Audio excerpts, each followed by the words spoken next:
રાજકોટમાં થયેલી 120 કિલો ચાંદીની ચોરીના ચકચારી કેસમાં અમદાવાદ ક્રાઇમ બ્રાન્ચને મોટી સફળતા મળી છે। ક્રાઇમ બ્રાન્ચે 120 કિલો ચાંદીની ચોરી કરનારની ધરપકડ કરી છે। ક્રાઇમ બ્રાન્ચની ટીમને બાતમી મળી હતી, જેના આધારે ઓપરેશન હાથ ધર્યું હતું અને 40 કિલો ચાંદી મહેસાણામાં વેચાય તે પહેલા જ આરોપી પ્રદીપ પ્રજાપતિને દબોચી લીધો હતો। જો કે તેનો ભાઈ કમલેશ ફરાર થઈ જતા પોલીસને પણ ઝડપી પાડવા માટે કવાયત હાથ ધરી છે। મહત્વનું છે કે કમલેશ અગાઉ રાજકોટમાં ચાંદીનો વ્યવસાય કરતો હોવાનું પ્રકાશમાં આવ્યું છે। ત્યારબાદ બંનેએ સાથે મળીને તાજેતરમાં રાજકોટમાંથી 120 કિલો ચાંદીની ચોરી કરી હતી, જેમાંથી 40 કિલો ચાંદીનું વેચાણ મહેસાણાના માણેક ચોકમાં કરવાના હતા। તે પહેલા જ પોલીસે પ્રદીપ નામના શખ્સને દબોચી લીધો હતો, જ્યારે કેસમાં મુખ્ય ફરાર આરોપીને શોધવા માટે સુરત અને વડોદરામાં તપાસ હાથ ધરવામાં આવી છે। ચાંદીની મોટા પ્રમાણમાં જે ચોરી થયેલી હતી એ તમામ માધ્યમથી ક્રાઇમ બ્રાન્ચને મતલબ જાણ મળેલી અને ઉચ્ચ અધિકારી તરફથી સૂચના મળેલી કે આ જે ગુનાને અંજામ આપ્યો છે આરોપીઓ અમદાવાદ શહેરના પણ હોઈ શકે અથવા તો સંકળાયેલા પણ હોઈ શકે, તો એ બાબતે તપાસ કરવી।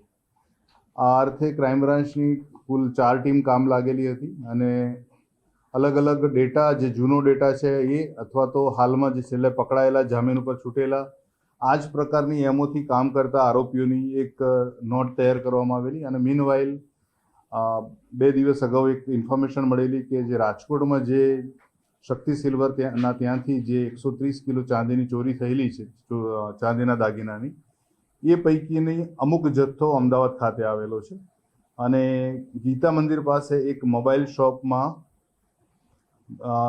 મોબાઈલ રિપેરિંગનું કામ કરતા પ્રદીપ પ્રજાપતિ નામના વ્યક્તિ પાસે આ જથ્થો છે। આ જે માહિતી છે એની ખરાઈ કરવામાં આવી અને ખરાઈ કર્યા બાદ પ્રદીપ પ્રજાપતિને જ્યારે એને આ બાબતે બોલાવીને પૂછપરછ કરવામાં આવી ત્યારે એની પાસેથી કુલ આ જે ગુનામાં ચોરી થયેલો મુદ્દામાલ પૈકી 40 કિલો મુદ્દામાલ અમને જે તે પરિસ્થિતિમાં મળેલો છે, જે આ ગુનાના કામે કબજે કરવામાં આવેલો છે।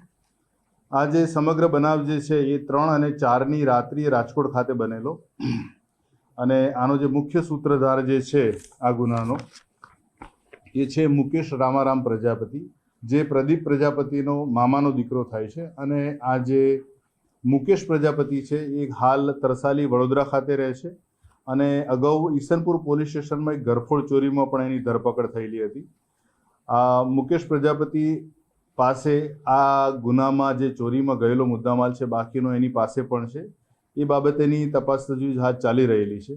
ઉપરાંત આ જે બનાવ છે, બનાવમાં 2 થી 3 વ્યક્તિ બીજા પણ સંડોવાયેલા છે અને આ જે ચોરી કરવાનો જે પ્લાન હતો એ મુકેશ જે અગાઉ ડ્રાઇવિંગનું કામ કરતો હતો, 4 વ્હીલર ડ્રાઇવિંગનું, અને એના કારણે એને એક ટીપ મળેલી હતી કે શક્તિ સિલ્વરમાંથી આ પ્રકારની જે દાગીના જે છે અથવા તો મોટો જથ્થો, ચાંદીનો જથ્થો ઘણી વખત એમના ઘરે પણ લઈ જવામાં આવતો હોય છે અને જોબ વર્ક કરવામાં આવતું હોય છે। અને એ બાતમી આધારે, એ મળેલી ટીપ આધારે આ મુકેશે આ ગુનાને અંજામ આપ્યો હતો અને એની સાથેના સાગરીતોએ